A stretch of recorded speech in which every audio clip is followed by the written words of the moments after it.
ওম নমঃ শিবায়, হর হর মহাদেব। কেমন আছেন আপনারা সবাই? আশা করি খুব খুব খুব ভালো আছেন। আমরাও ভালোই আছি। আগের দিনের ভিডিওটা ঠিক এখান থেকে শেষ করেছিলাম, আজকের ভিডিওটা আবার এখান থেকেই শুরু করলাম। তো চলুন জার্নিটার আপনারাও সঙ্গে থাকুন। আমাদের জার্নি শুরু হয়েই গেছে। এখন আমরা যাচ্ছি আমাদের পুনে স্টেশনের দিকে। তো চলুন সেখানে যাব, সেখান থেকে আমাদের ট্রেনটা রয়েছে। তো চলুন যাওয়া যাক। অল্প একটু পুনের রাস্তাঘাট দেখতে দেখতে আমরা এখন পুনে স্টেশনে চলে এসেছি, জাংশনে চলে এসেছি। আর এখান থেকে আমাদের ট্রেনটা রয়েছে। এখন আমাদের ট্রেনটা দেয়নি, তবে কিছুক্ষণের মধ্যেই কত নম্বর প্ল্যাটফর্মে আমাদের ট্রেনটা আসবে সেটা দিয়ে দেবে। আর তারপর আমরা আমাদের জায়গায় যাব। কিছুক্ষণ পর দিয়ে দিয়েছিল, তারপর আমরা চেপে গেছি। 3টের সময় ট্রেনটা ছাড়ার কথা, দেখা যাক কটার সময় ছাড়ে ট্রেনটা। এখন আমরা ট্রেনে উঠে পড়েছি। আর উঠে নিয়ে যে কাজকর্মগুলো থাকে, যেমন বেডশিটগুলোকে ঠিকঠাক করে রাখা, পালিশগুলোকে দেওয়া, তারপর ব্যাগগুলোকে সেটিং করা, পায়ে যে শ্যুজগুলো পরে থাকি সেগুলো আর একদমই ট্রেনে ওঠার পর পরে থাকতে ইচ্ছে করে না। তো সেগুলো খুলে নিয়ে যে ক্যাজুয়াল শ্যুজগুলো নিয়ে আসি, মানে স্যান্ডেলগুলো নিয়ে আসি, সেগুলোকে পরবো। তো তার জন্য বার করা, তো সোনুর তো সঙ্গে সঙ্গে সমস্তটা চাই। তো এখন সোনুরগুলোর কিটোগুলো বার করে দিচ্ছি, ও আগে পরে নিক, তারপর আমাদের ব্যবস্থাগুলো হবে। তো চলুন ঝটপট করে এই কাজকর্মগুলো করে নিই। যদিও এই কাজকর্মগুলো আমাকে তেমনভাবে করতে হয় না, সব ওই করে নেয়।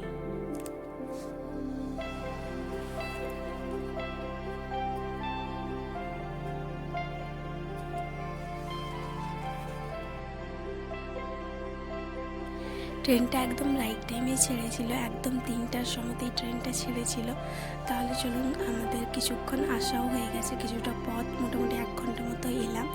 আর উঠতে উঠতেই তো 2 বোতল করে জল দিয়েছিল, আর এখন একটা ওই ইভিনিংয়ের স্ন্যাক্স দিয়ে গেল। তো একটা স্যান্ডউইচ রয়েছে, ভেতরে একটু মেয়োনিজ আর ক্যারট দেওয়া রয়েছে, একটা সমোসা রয়েছে, তার সঙ্গে একটা ঝালমুড়ির ছোট্ট প্যাকেট রয়েছে, একটা গুড় দিয়ে বাদাম দিয়ে যেগুলো হয় সেগুলো একটা রয়েছে, তার সঙ্গে চা রয়েছিল।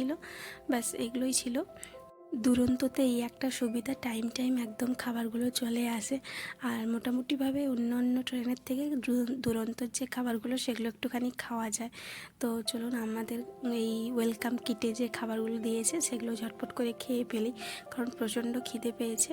বাড়ি থেকে তো অনেকক্ষণই বেরিয়েছি, মোটামুটি 12:30 1টা নাগাদ, তাহলে মোটামুটি খিদেটাও পেয়ে গেছে। তো চলুন এবার খাওয়া দাওয়া যাক।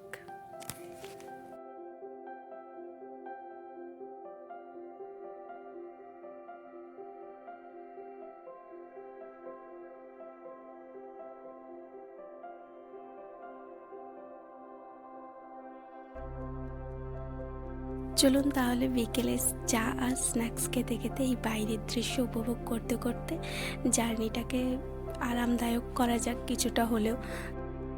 এখন ওই সন্ধে 7টা 7:30 মতো বাজে। এসেছিল চিকেন পকোড়া আর পনির পকোড়া, তার মধ্যে আমরাও একটা পনির পকোড়া নিয়েছিলাম।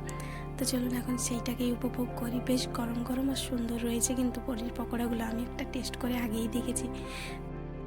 আর এই ট্রেন জার্নি মানে খাওয়া দাওয়ায় মেতে ওঠা। পাশের সিটে বসে থাকা মানুষ যদি আপনার মনের মতো হলো, তাহলে তার সঙ্গে গল্প আর আড্ডায় মেতে ওঠা। আর মাঝে মাঝে রাস্তার মধ্যে দিয়ে গিয়ে কোথায় কি যাচ্ছি না যাচ্ছি রাস্তাঘাটগুলোকে উপভোগ করতে করতে, আর বাকি সময়টা এত ঘুম রয়েইছে, এই করতে করতে মোটামুটি 2টো দিন পেরিয়েই যায়, বোঝা যায় না তেমনভাবে। আর এদিকে আমাদের রাত্রের খাবারও দিয়ে চলে গেল। একদম কারেক্ট সময় তো বলতে পারছি না, তবে মোটামুটি এখন 8:30 থেকে 9টা মতো বাজবে। এই দুরন্তর খাবার কিন্তু একদম সময় সময় চলে আসছে। তো চলুন আমরাও খাওয়া দাওয়াটা সেরে একটা ঘুম দিয়ে দিই। আমি এই ভেজ যেহেতু অর্ডার করেছিলাম, মানে ভেজ অপশানে নিয়েছিলাম, তাই আমি পনির, ডাল, তার সঙ্গে একটা গাজর আলু সেদ্ধর মতো তরকারি, ভাত, রুটি, একটা দই, টক দই, আর তার সঙ্গে ছিল একখানা গোলাপ জামুন। তো চলুন আমরা আমাদের ডিনারটা এনজয় করি, আর তারপর একটা লম্বা ঘুম দেবো, উঠলেই সকাল। সকাল হতে না হতেই রীতিমতো একদম ঘুম থেকে টেনে তুলে আমাদেরকে চা আর বিস্কুটগুলো দিয়ে গেল ওই 7টার সময়।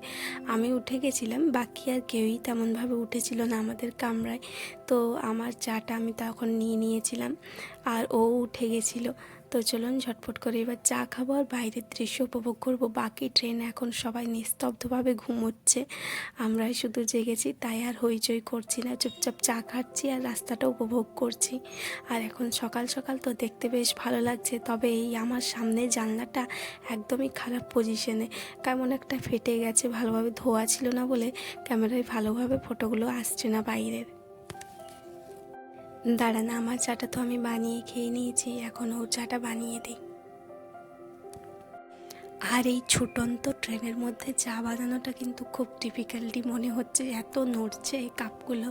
তবে চলুন বানিয়ে ফেলি আর আপনাদের সকলকে জানাই গুড মর্নিং, সুপ্রভাত। লাইটটা অফ করে দিলাম, কারণ পাশে সবাই ঘুমোচ্ছে, তো চোখে পড়লে অসুবিধা হতে পারে, সেই কারণে এখন লাইটটা অফ করে দিলাম। কিছুক্ষণের জন্য একটুখানি জানালার পর্দাটাও মানে সরিয়েছিলাম ভিডিওর জন্য, তারপর দেখছি না বেশ খানিক আলো ঢুকছে, তাই আবার জানালার পর্দাটাও লাগিয়ে দিলাম। আর দেখুন কত ছোট ছোট বিস্কুট প্যাকেটগুলো দিয়েছে, একদম ছোট ছোট। রেল মনে হয় সব থেকে ছোট ছোট জিনিসগুলো তৈরি করতে একদম এক্সপার্ট হয়ে গেছে। ছোট্ট ছোট্ট পাউচে একদম গোলমরিচের গুঁড়ো, নুনের প্যাকেট থেকে শুরু করে সমস্ত জিনিস ছোট ছোট। আর এখন বেশ খানিকটা সময় পেরিয়ে গেছে, আমাদেরকে ব্রেকফাস্টও দিয়ে চলে গেছে, আর একটা খবরের কাগজও দিয়েছে তার সঙ্গে। তো খবরের কাগজটাও পড়ছে, আর আমি এখন এদিকে স্যান্ডউইচগুলো বানাবো। আমি যেহেতু ভেজ অর্ডার করেছি, তাই আমার একটা কাটলেট, তার সঙ্গে গাজর আর মটরশুঁটি সিদ্ধ, আর এদিকে 2 পিস পাউরুটি দিয়েছিল। পাউরুটিগুলো বেশ ভালো ছিল, ফ্রেশ ছিল। আর টমেটোর সস, তার সঙ্গে ওই বাটার, তারপরে এই দেখুন ছোটো ছোটো একদম গোলমরিচের গুঁড়ো, আর একটাই নুন ছিল, আর একটা তার সঙ্গে ম্যাঙ্গো ফ্রুটি দিয়েছিল। আর ওর যেহেতু ননভেজ অর্ডার করেছিল, তার সববারই খাবারগুলো ননভেজই আসছে। ননভেজ ব্রেকফাস্টে বাকি সব কিছু একই, শুধু আমার কাটলেটের জায়গায় ওর হয়েছে ডিমের অমলেট। যাই হোক, চলুন এবার খাওয়া দাওয়া যাক। আর খাওয়া দাওয়ার পর বেশ খানিকক্ষণ আবারও ঘুম দিয়েছিলাম, আর তারপর উঠেই দেখি আমাদের সবার লাঞ্চ চলে এসেছে, তো সবাই খেতেও শুরু করে দিয়েছে। চলুন আমরাও খেতে শুরু করে দিই। ওই একই রকমের একটা গোলাপ জামুন ছিল, তার সঙ্গে একটু আলুর তরকারি, একটা থকথকে টাইপের মিক্স ভেজ, তার সঙ্গে ডাল ভাত আর রুটি ছিল, টক দই ছিল, এগুলোই ছিল। আর ওর চিকেন ছিল, বাকি সব কিছু একই রকম।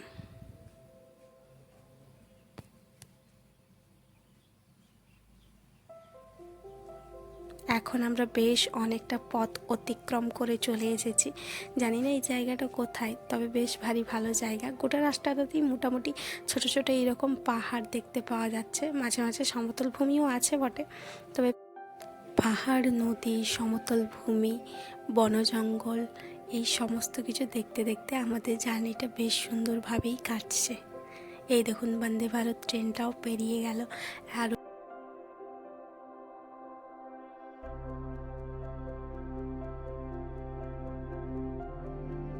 সবুজে ঘেরা এই জায়গাগুলো দেখতে বেশ ভারী ভালো লাগে। তবে আমার যে উইন্ডোর কাঁচটা, সেটা একদমই নোংরা ছিল, ভালোভাবে পরিষ্কার ছিল না, তার সঙ্গে আবার ফাটাও ছিল, যার কারণে আমার পিকচারগুলো একদমই ভালো আসছে না। আমি পেয়েছি উইন্ডোটা যেটা একদমই খারাপ কন্ডিশনে ছিল, বাকি সব উইন্ডোগুলো একদম মোটামুটি ঠিকঠাক ছিল।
পাহাড়ের ছবিটা যখন এরকম জলের ওপর এসে পড়ে, তখন দেখতে আরও সুন্দর লাগে, চমৎকার লাগে বলুন।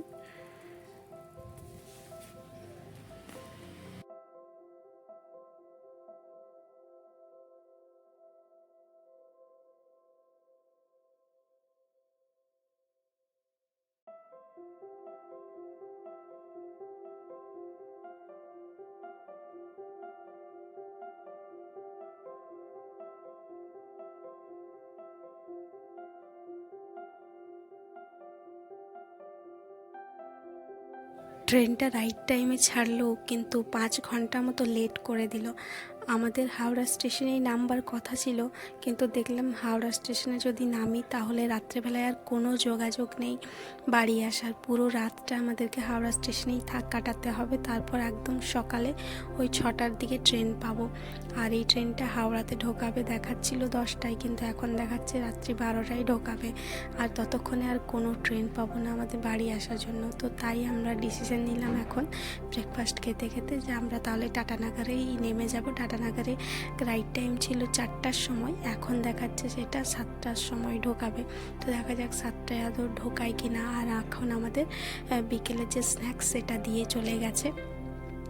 যদি 7টা সাড়ে 7টার সময় ঢোকাই ট্রেনটা টাটানগরের মধ্যে, তাহলে আমাদের একটা ট্রেন রয়েছে 8টা সাড়ে 8টার সময়, যেটা আমরা পুরুলিয়া হয়ে জয়চণ্ডী স্টেশনে, মানে জয়চণ্ডী আমাদের লোকাল স্টেশন, ওখানে নেমে আমরা আমাদের ঘরে চলে যাব, মানে বাবার বাড়ি চলে যেতে পারবো। তো ভাবছি সেইটাই করব, পুরো রাত হাওড়ায় বসে থাকার থেকে বাবার বাড়ি চলে যাব, তাহলে পরে রাত্রিটা আরামসে শুতে পারবো। আর সকালে ট্রেন ধরে তখন শ্বশুর বাড়ি চলে যাব। তো জার্নিটা এখন অনেক লম্বা হতে চলেছে। যাই হোক, ভেঙে ভেঙে টুকরো টুকরো করে বাড়ি অবধি পৌঁছাতে হবে। আর দুরন্ত নাকি এইরকমই করছে গত কয়েক বছর ধরে। মোটামুটি আজকে আমরা যে ট্রেনটায় যাচ্ছি এখন, সেটাতে মোটামুটি 5 ঘন্টা লেট করে দিয়েছে। আর 5 ঘন্টা লেটটা তো পূরণ হবেই না, দেখা যাক আরও মনে হয় লেট হয়ে যাবে। হাওড়া ঢোকাবে এটা মনে হয় 12টার সময়। এখন ওই বিকেল হয়ে গেছে, 5টা মতো বাজে, তাও এখনও রৌদ্র রয়েছে। আমরা তো 4টার থেকে উঠে বসে রেডি হয়ে রয়েছি, কারণ আমরা টাটানগরে নামার ছিল 4টার সময়। তো লেট ছিল জানি, পৌঁছাবে না 4টার সময়, তাও উঠে রেডি হয়েছিলাম যদি ম্যানেজ করে দেয় ট্রেনটা ঠিকঠাক টাইমে। তো যাই হোক, অনেকটা এখন লেট দেখাচ্ছে। যেহেতু টাটানগরে অনেক মানুষই নেমে যায়, তাই আজকের যে স্ন্যাক্সটা সেটা একটুখানি জলদিই দিয়ে দিয়েছে। মোটামুটি 4:30 5টার মধ্যেই দিয়ে দিয়েছে। তো আমাদের খাওয়া দাওয়া হয়ে গেছে, এখন চাটা বানাচ্ছি, চাটা খাবো। তো চলুন চাটা বানিয়ে ফেলি।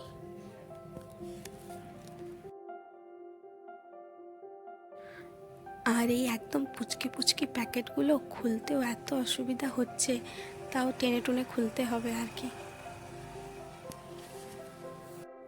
আর এই চাটা বানাতে বানাতে আমি একজন দাদাকে জিজ্ঞাসা করলাম, যারা এই খাবারগুলো দিয়ে যাচ্ছে তেনাদেরকে, যে ট্রেনটা লেট থাকলে রাত্রের খাবারটা দেওয়া হবে কি না। যেহেতু রাইট টাইম 8:30 9টার সময় কলকাতা মানে হাওড়া স্টেশনে ঢুকিয়ে দেওয়ার কথা, যে সেহেতু 8:30 জায়গায় 12টা হয়ে যাবে, তাহলে রাত্রের তো একবার খাবার চাই। তো ওনারা বললেন হ্যাঁ, রাত্রের খাবার আজকে খিচুড়ি দেওয়া হবে, মানে খাবার যা স্টকে ছিল তা তো শেষ হয়ে যায় মোটামুটিভাবে, তাই খিচুড়ি রাত্রেবেলায় দেওয়া হবে সবাইকে, যেহেতু ট্রেনটা লেট যাচ্ছে সেই কারণে। তো যাই হোক, এখন আমরা টাটানগর স্টেশনে নেমে পড়েছি, আর হাওড়া অবধি টানলাম না। হাওড়া গেলে ওই বাচ্চাটাকে নিয়ে পুরো রাত ওই স্টেশনের মধ্যে ভিড়ের মধ্যে বসে থাকতে হতো, সেটা আরও মানে কষ্টজনক ব্যাপার। তো তার কারণে এখানে নেমে গেলাম। চলুন, এখান থেকে একটা লোকাল ট্রেন পেয়ে যাব, যেটা আমাদের লোকাল স্টেশনে নামিয়ে দেবে আমাদেরকে, আর ওখান থেকে মোটামুটি আধ ঘন্টার মধ্যে বাড়ি পৌঁছে যাব, তাহলে রাত্রিটা স্বস্তিতে শুতে পারবো।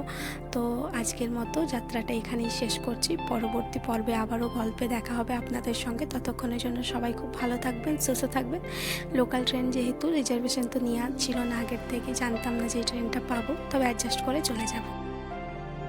তাও এইভাবে ভেঙে ভেঙে যেতেও আমাদের বাড়ি পৌঁছাতে পৌঁছাতে হয়ে গেছিলো রাত্রি 2টো, কারণ এখন ওই 8:30 মতো বাজে। আর এখন অ্যানাউন্স হলো যে আমরা যে ট্রেনটায় যাব সেই ট্রেনটা মোটামুটি 1-1.5 ঘন্টা মতো লেটে ছাড়বে। ট্রেনটা এসে রয়েছে কিন্তু ছাড়বে লেটে। যাই হোক, ভাগ্যে যেটা রইবে সেটা অ্যাকসেপ্ট